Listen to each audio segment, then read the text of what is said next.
Okay guys, for today's video, answer natin itong circuit problem na to using nodal analysis or mesh analysis. But for me, ituturo ko ngayon ay ang nodal analysis.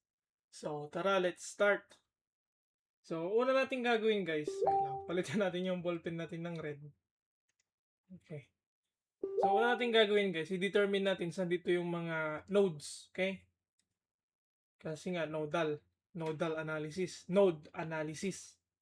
So, dito sa problem na to, given na siya. Yan. Ito ay V1, V2, V3, V4.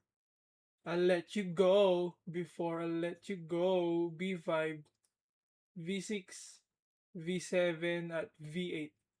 So, meron tayong 8 na nodes dito na kailangan i-determine kung ano ang kanyang voltahe o voltage. So, let's start at V over 1. Ay, hindi nyo pa ba alam paano mag-nodal? So, tatandaan nyo guys, pag nodal analysis guys, yung node na yon is very high potential. Meron siyang higher potential than other.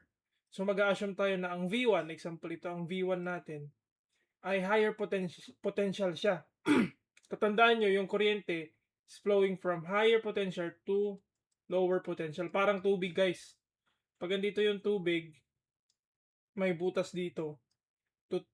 Tatap mo yan sa lower potential. Tama ba? Tama. That's how nodal analysis works. So, tignan mo to. Ito yung node natin, V1. So, assuming na meron, hindi. Dito na lang tayo mag-example. So, may V1 tayo dito, guys. So, ito ang pinakamataas, mag-flow siya pa ganyan, guys. Pa ganyan. Mag-flow siya palabas kasi siya yung pinakamataas. Kung baga, ito yung V1 natin, mag-flow siya palabas kasi siya ang pinakamataas. Hindi dapat ganito yan guys. Hindi ganyan, hindi siya papasok. Always assume na pa ganyan. Kasi siya yung pinakamataas, si V1. Okay? Ganon din sa V2 mamaya example natin. V2, V3 and so on so forth. So, i-imagine niyo kung nasan kayong nodal, yun yung pinakamataas. So, for this guys, gagamit tayo ng KCL. Okay? So, bakit KCL, di ba? Hindi pwede dapat KBL. KBL guys, mesh analysis. Yung magkabaliktad ngayon ko bakit. So, KCL at V1. So, magiging, eto, tingnan nyo to guys. V1 minus V3 at ito ang 6, nasa gitna ng 6 over 6. Okay? Plus, wait lang, burahin natin yun guys. Plus V1 over 2 dito sa baba guys. Kaya lang, isusum na lang natin. Bawal siya mag-zoom. Never mind. So, ito siya guys. Kasi wala naman yan eh. V1 minus the ground. Peras lang din. Hindi nyo na isulat. So, V1, bakit V1 minus V3 to guys over 6? Kasi nga, V1, nakakonect siya sa V3. At pinagdudugtong siya ng 6 ohm resistor. Kaya, V1 minus V3 over 6. Okay? Gets ba yun? Okay. So, merong ampere na pumapasok sa node. Di ba sinabi ko sa inyo, siya ang pinakamataas. Dapat siyang pinakamataas. Pero bakit contradict yung node? Di ba? Kung ganyan guys, minus yan. Minus 2. Oh, wait lang. Nagkakamali na naman tong aking ballpen guys. Pagpasensyahan nyo na. Wait lang. Ayan. Minus 2 ampere is equals to 0. So, tatanggalin natin guys yung denominator. Paano yon? Divide natin yung pinakamataas o pinakamalaking number. Ay, times natin yung pinakamalaking number which is 6. So, this will become V1 minus V3 plus 3V1 minus 12 ampere equals to 0. So, natanggal na. Ayusin na lang natin guys. 4V1 minus V3 is equals to 12 ampere. That's our equation number 1. Wow! Isn't that concerning? Okay, KCL at V of 2 naman na tayo guys. So, nagpapa-level up naman tayo. Dito naman na tayo guys. Wait lang. Ililiit ko lang yung... So, mag-flow yung kuryente pag ganyan guys. Parang yung ginawa natin. So, um, tingnan nyo guys, yung 2 ampere, pansinin nyo, kanina magka-contradict, di ba? Ngayon, peras na yung flow. Pag ganun na yung flow, pag ganyan na. Wait lang. Para ma-imagine nyo guys, i-drawing ko na lang. Yung 2 ampere, nakaganyan, di ba? Ngayon yung direction niya. Ito yung node natin. Yung direction din ng node pag ganyan guys. So, hindi siya nagko-contradict na katulad nung kanina, nagko-contradict na ganyan. Ngayon, peras na sila ng arrow. So, ibig sabihin guys, positive na siya. So, that's 2 ampere. Okay lang. Ibay natin yung font guys kasi masyadong malaki. 2 ampere plus V2 minus V3 over 2. So, ito yan guys. Itong nasa taas. Ayan. Plus V2 minus V4. I'll let you go ng 10. 10 plus V2 over 5. So, yun guys. It's equals to 0. So, parang kanina guys, i-divide natin yung pinakamataas which is 10. Ay, ito times natin yung pinakamataas which is 10. This is 20 ampere plus 5 V's of 2 minus 5 V's of 3. Lang guys, nasisira na naman tong ballpen natin.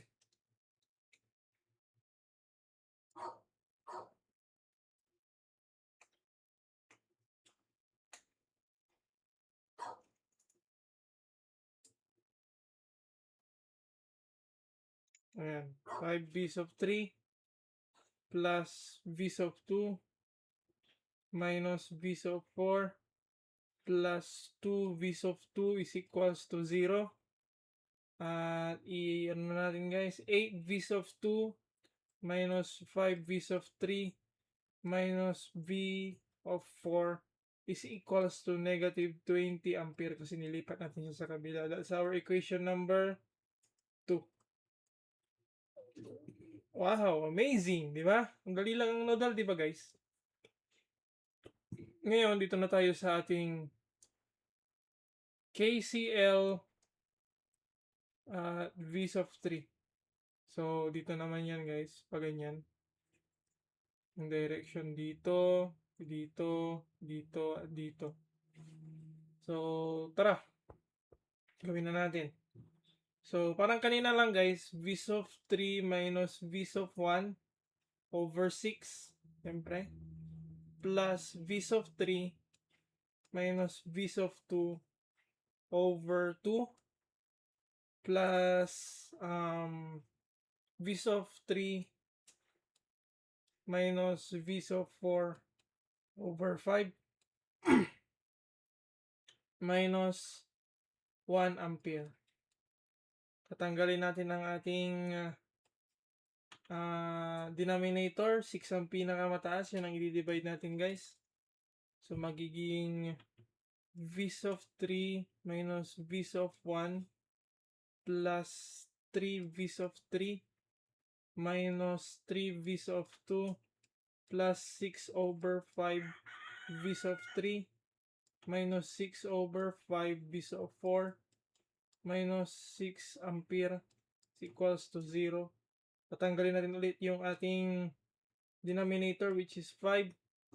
So, shortcut ko na guys. Negative 5 V's of 1 minus 15 V's of 2 plus 26 V's of 3 minus 6 V's of 4 is equals to 30 ampere.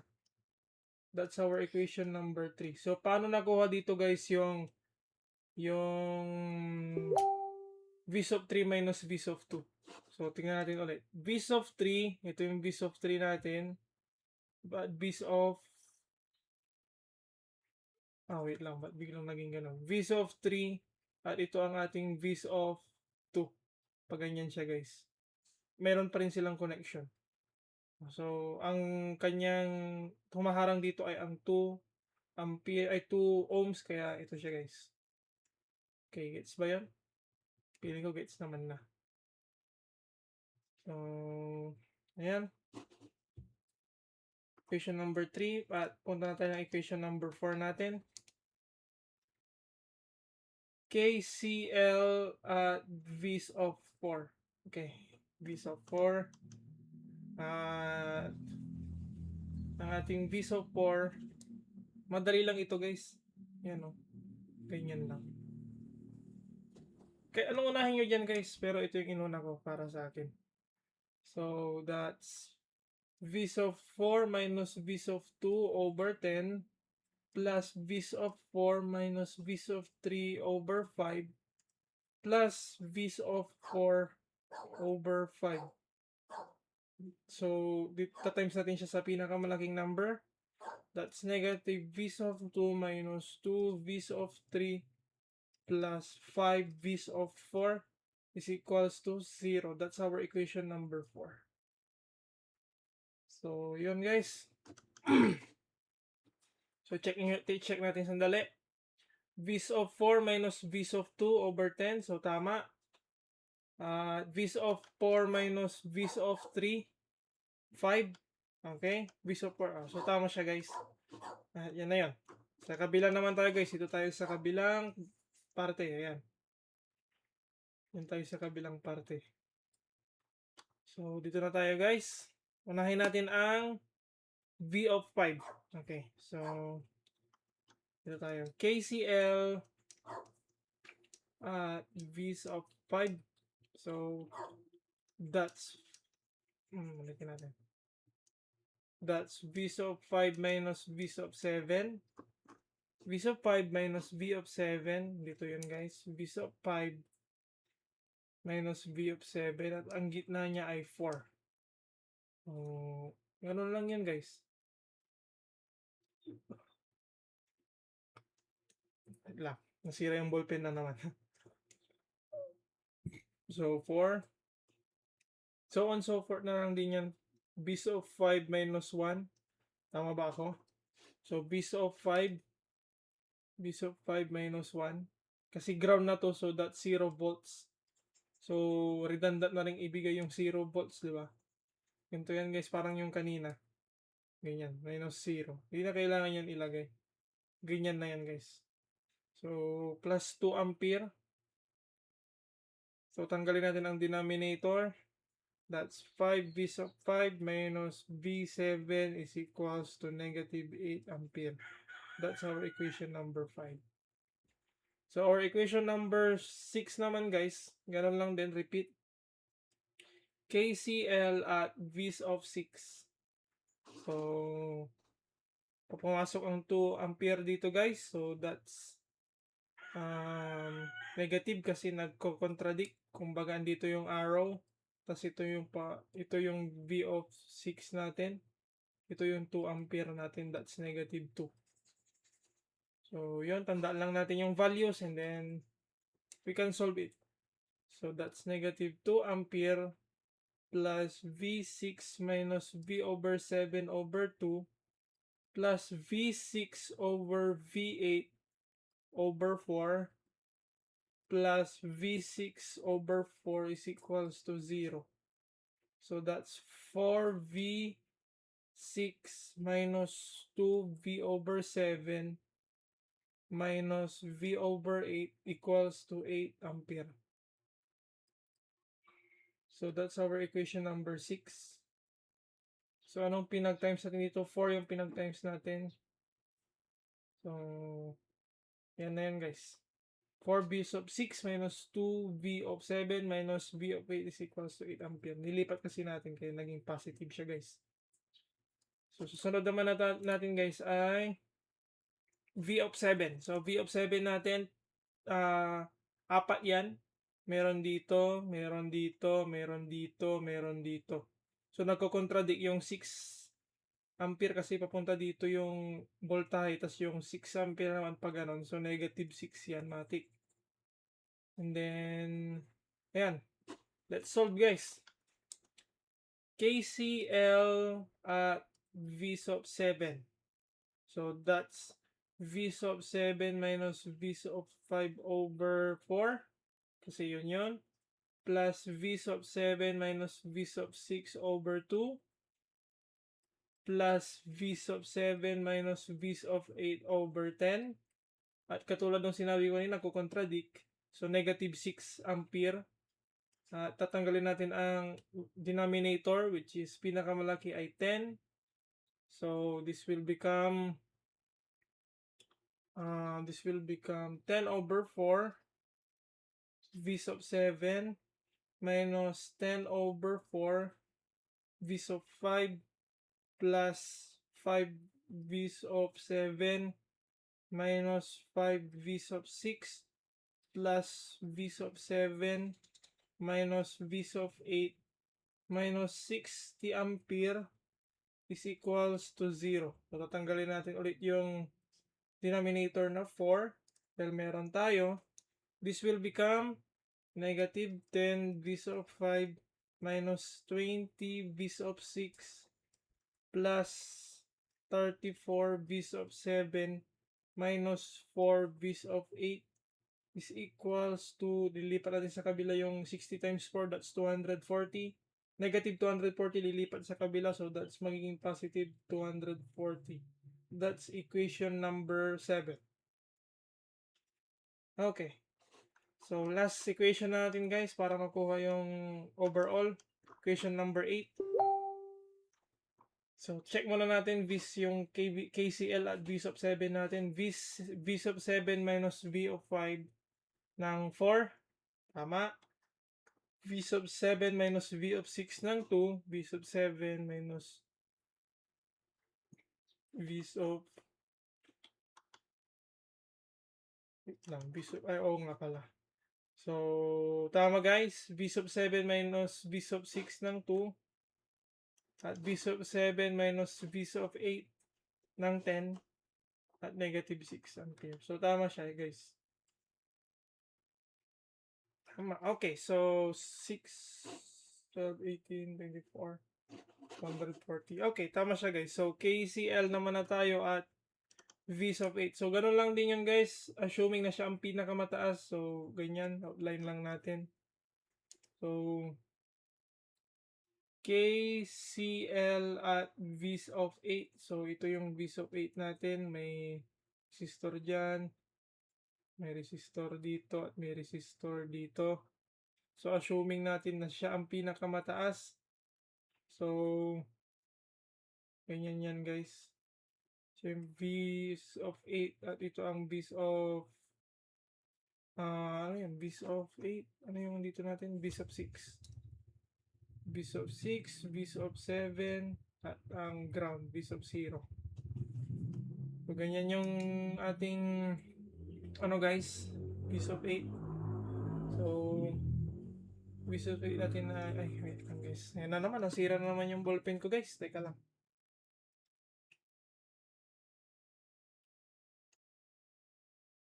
Okay, so V sub 8 natin dito, V sub 8 minus V sub 6 ng 4.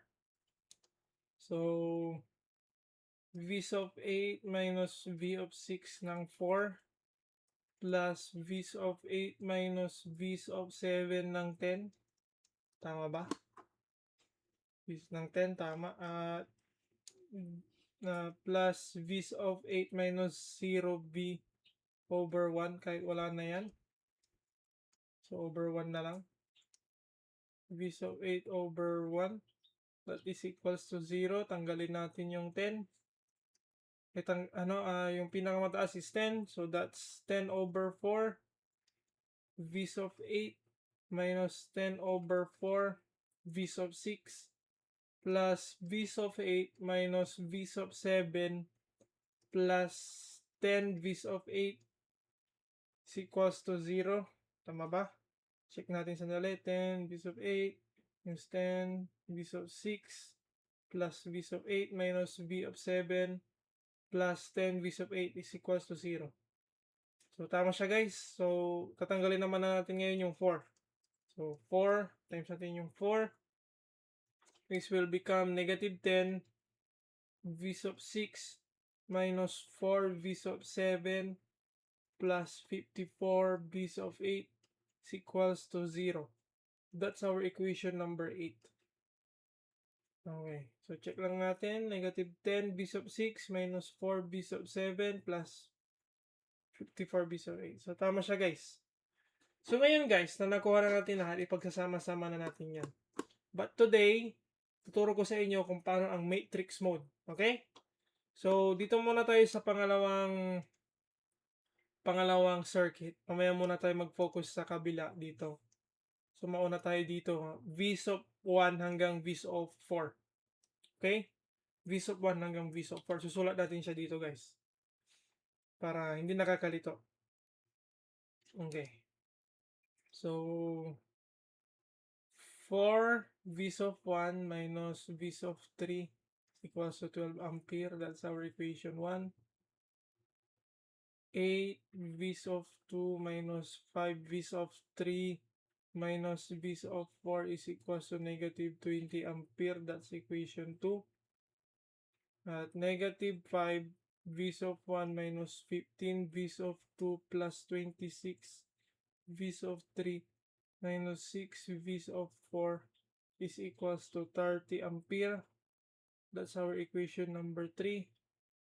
Negative V sub 2 minus 2 V sub 3 plus 5 V sub 4 is equals to 0. That's our equation number 4. So check lang natin, negative 4 b sub 1 b sub 3, 12 ampere, tama. 8, 5, negative b sub 4, negative 20, tama. Negative 5 b sub 1 minus 15 b sub 2 plus 26 b sub 3 minus 6 b sub 4, 30 ampere. Negative 2, negative 2 b sub 3 plus 5 b sub 4 is equals to 0. So yun na yun guys. Magme-matrix tayo dito guys. So madali lang ang matrix guys. Drawing lang tayo ng ganyan. At isusulat natin yung value. Dito tayo sa equation number 1 muna guys ha. So equation number 1, 4, 0. Bakit 0? 4 b sub, kasi ganito yan guys. B sub 1, B sub 1, B sub 2, B sub 3, B sub 4. So wala siyang B sub 2. So 0 siya. Meron siyang B sub 3, negative B sub 3. Pag negative lang guys, assuming that's negative 1. Negative 1. Pagka V sub 3 lang, positive 1. So, nag-equals na siya agad. So, wala siyang V sub 4. Tingnan nyo guys. So, equals 12 ampere na agad. Equals 12 ampere. Wala siyang V sub 4. So, 0. So, sa equation number 2, wala siyang V sub 1, 0. Mayroon siyang V sub 2, 8. Meron siyang V sub 3, negative 5. Meron siyang V sub 4. At yun ay negative 1. So, negative 1. Meron tayong sa equation number 3, merong V sub 1, meron tayong negative 5. Sa V sub 2 may negative 15. Sa V sub 3 may 26. Sa V sub 4 may negative 6. So, yun. Sa equation number 4 naman, wala tayong V sub 1, so 0. Meron tayong V sub 2, that's 1. Meron tayong V sub 3, which is 2. 2. At meron tayong V sub 4 ng 5. So, yun na yun guys. Close na natin.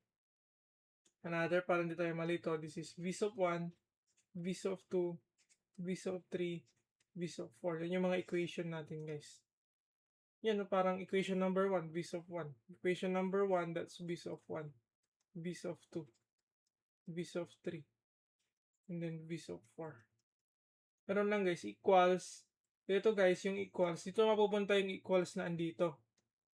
Yung mga pagtapos ng ano, di ba?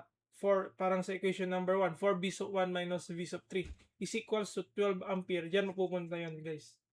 So, sa equation number 1 natin, meron tayong 12 ampere. Sa equation number 2, meron tayong negative 20 ampere. Sa equation number 3 natin, meron tayong 30 ampere. Sa equation number 4 natin, meron tayong 0. Close na natin yan guys at hanapin natin ang determinant. So, sa calculator nyo, pag ang gamit nyong calculator guys is ang Casio 991EX class WIS, ang gagawin nyo lang guys, punta tayo ng menu at number 4, matrix. Menu number 4, Tapos define matrix diyan may nakasulat mat A, mat B, mat C, mat D. Pwede kayong kahit anong gusto niyo pero mat A tayo. At number of rows, meron tayong 3. At number ng columns, meron tayong 3. Ay, hindi, mali. Meron tayong 4 pala. Ulitin natin, guys. So, menu 4, 1, 4 at 4. Yung ating columns at rows 4, 4 dahil 4 by 4 matrix to, guys. Mas maganda to para save time tayo, guys. Lalo na sa board exam. Mas maganda to, guys. So, hanapin natin ang determinant. Determinant, guys, ang meaning ng determinant, guys, is the overall value of the matrix. Yung overall value nito. Okay? So, tara. Ang lalabas sa calculator. Okay? So, i-type nyo lang ito sa calculator. Pagtapos yung i-type sa calculator yan, AC, option, tapos, baba kayo, guys. Determinant, option ulit, at 3. O, depende kung ano ang pinili nyo. So, and in this case, 1737 ang ating determinant. And then, hanapin na natin yung V determinant ng 1. That is equals to 5,346. Paano ko nang nakuha yan, guys? Itong nasa una, mawawala na yan, guys. Mawawala. Tapos, mapapalitan siya nito. Ilalagay nyo lang siya dyan, guys. 12, negative 20, 30, at 0. Para makuha natin yung determinant 1. Tapos, ilagay nyo ulit siya sa matrix. Option, baba. Number 2, determinant. Option, tapos 3. Which is yung mat A natin. Doon natin nakasave, di ba? So, yun, guys. Huwag nyo kakalimutan yan. Ganun lang yun. Ayan. So, V sub 2, ganun din, guys. Para makuha natin. Kailangan, guys, ay ito mawawala. Tapos ililipat na naman natin to dito.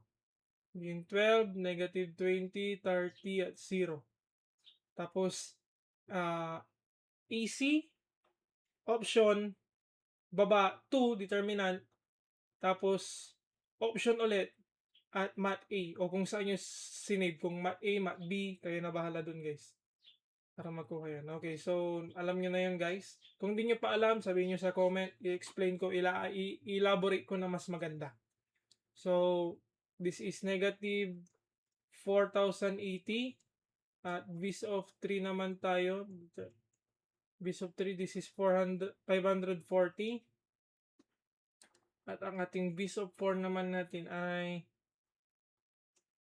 vis of 1, vis of 2, lang vis of 2, vis of 3, at vis of 4 natin ay negative 600.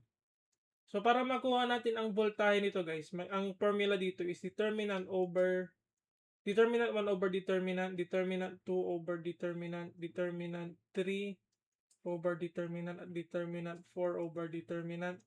So, in this case, guys, 5346 over 1737, this is equals to 3.08 volts. Ganito lang din yan, guys.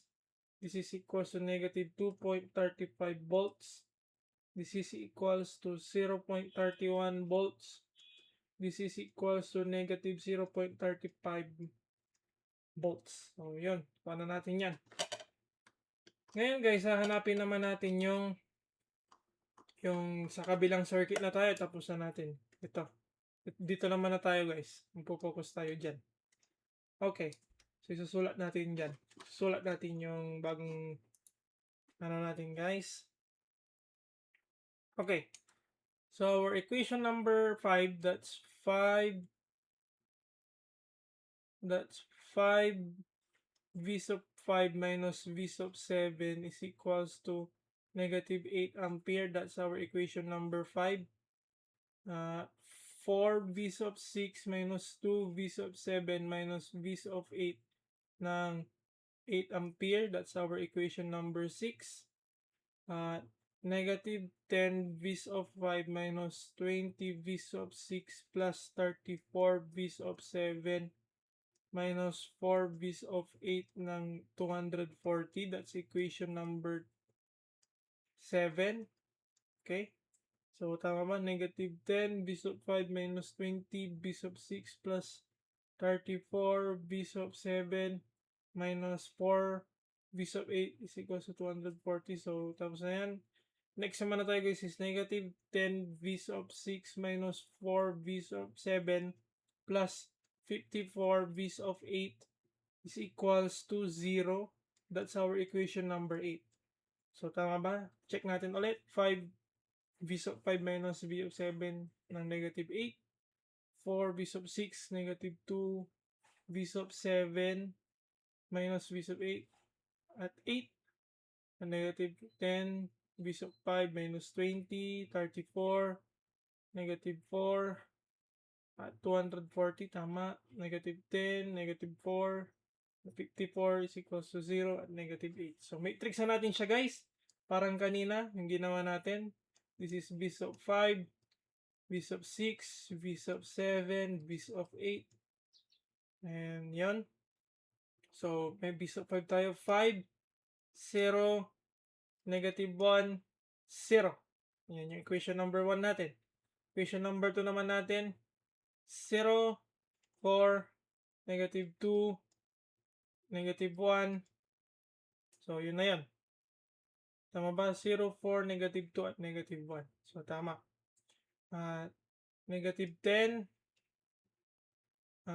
negative 20, 34, at negative 4. Negative 0, wala siyang b's of 5. Negative 10, negative 4, at 54. So, yun. Check lang natin kung tama. 5, 0, negative 10, 0, 0, 4, negative 10, negative 1, negative 2, 34, negative 4, 0, negative 1, negative 4. So, tama siya guys. So, i-label na lang natin siya ng b's of 5. I-label na natin siya dito. B's of 5, b's of 6, b's of 7, at b's of 8. So, ayan. At yung equals natin, huwag natin kakalimutan.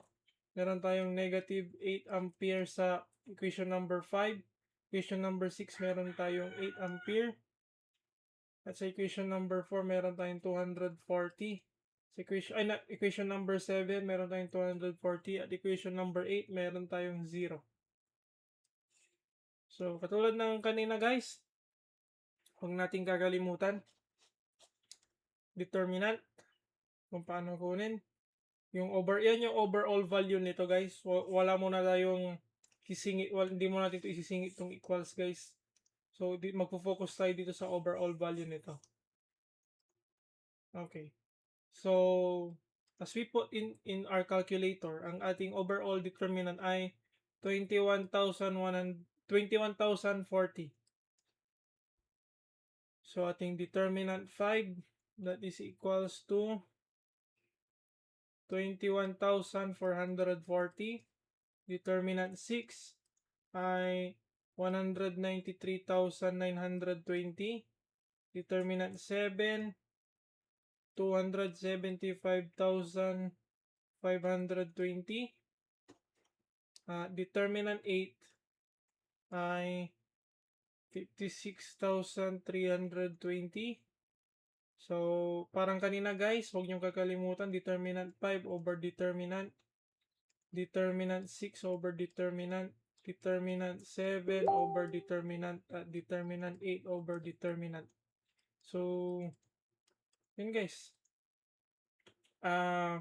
This is 1.02 volts. This is 9.22 volts. This is 13.1 volts. This is 2.68 volts. So, nakuha na natin guys. Ano ang pinapahanap dito? Find the power, excuse me. Find the power dissipated by the 10 ohm and 6 ohm and the 4 ohm resistor connected between V6 and V8. So, paano mahanap yan guys? Hanapin natin yung may mga, clean na natin to. Okay. So, ito may 10 tayo dito guys. Ayun o, 10. Connected siya sa V2 at V4. So, paano ba hanapin ang power guys? So, para hanapin ang power, P is equals to, wait lang guys, ano ba yan?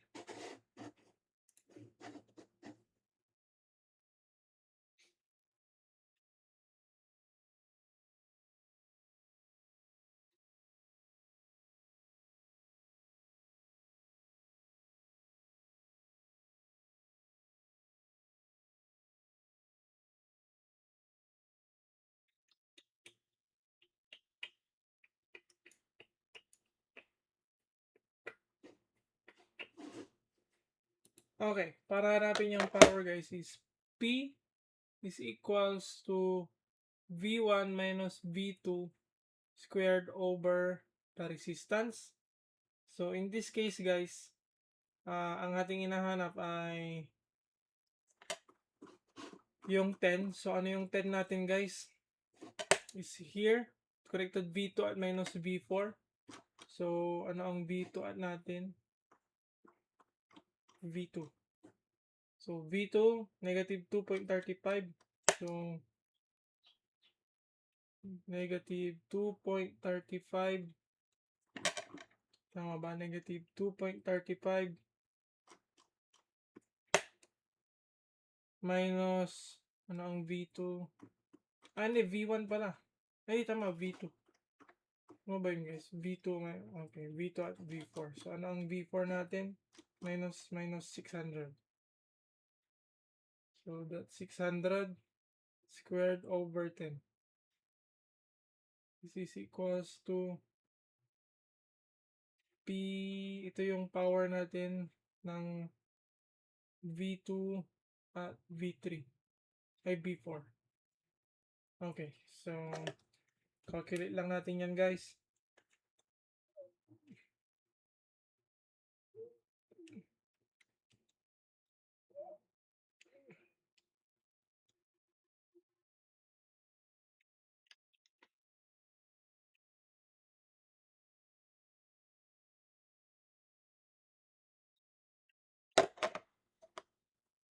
Okay, parang nagkamali ata ako. Oo nga, nagkamali nga tayo. Dapat 0.35. 0.35 pala, hindi 600. Laki kasi. 0.35.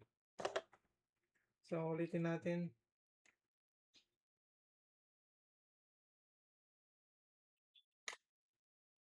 So, that's 0.4. 0.4 watts. So, check ko lang guys sa aking calculator kung tama o hindi. I mean, i-check ko lang sa aking answer sheet guys. Teka lang. Check lang natin guys.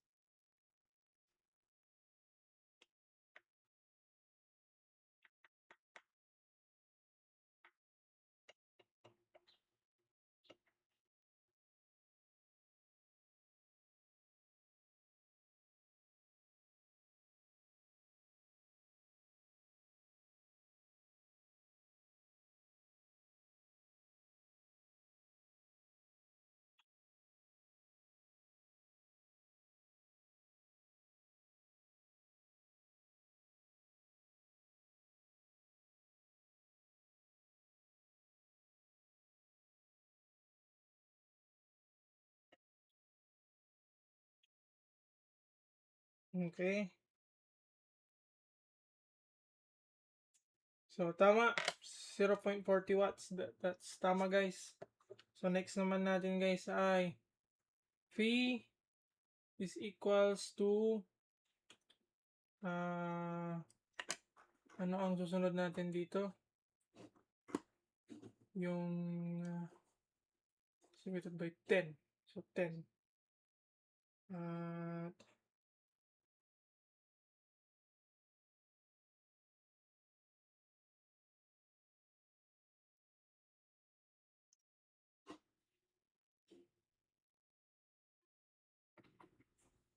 Wait lang guys. Hanapin ko lang dito, okay? Then 6, ano ang 6 natin? V1 at V3. So, para mahanap yon, ano ang V3 natin?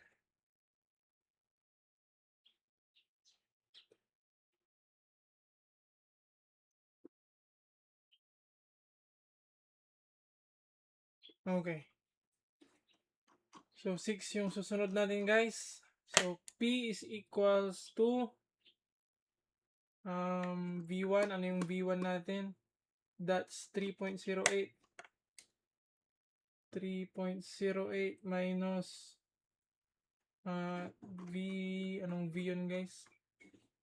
V sub 3. So, anong V sub 3 natin? That's 0.31 minus 0.31. Minus 0.31.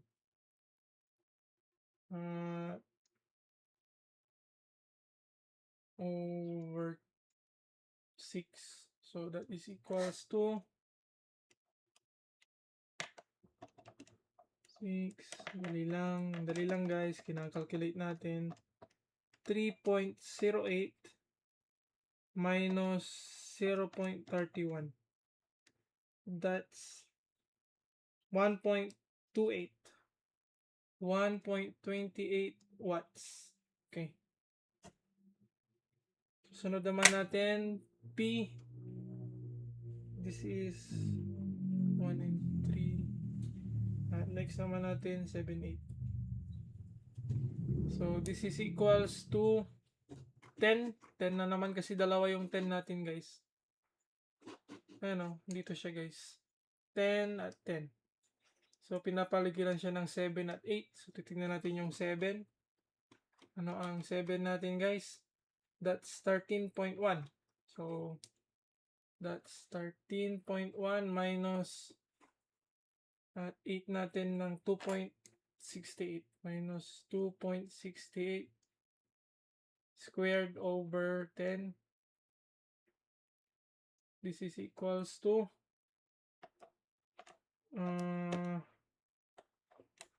lang guys, 13.1 minus 2.68 squared, 13.1 minus 2.68 squared over 10. So that is equals to 10.86 watts. 10.86 watts. Okay. So tama. So P, ano yung last na pinapahanap sa atin, guys? 4 ohms resistor connected between V6 and V8. V6 and V8 tayo. So P ng 6 at 8 is equals to, so ano ang 6 natin? V6 9.22. So 9.22 minus minus 2.68 squared over 4. So this is equals to na 9.22 minus 2.68 squared over 4. So that's 10.69. 10.69 watts. So ito ang answer, guys. 1, 2, 3, 4. So hindi, may OCD kasi ako, guys, eh. Dapat kasama yung equals.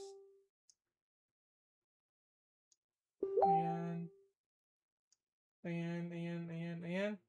So thank you guys for watching, and kung gusto niyo tong notes na to, pa-comment na lang sa baba, i-drop ko yung notes na to. So thank you guys for watching.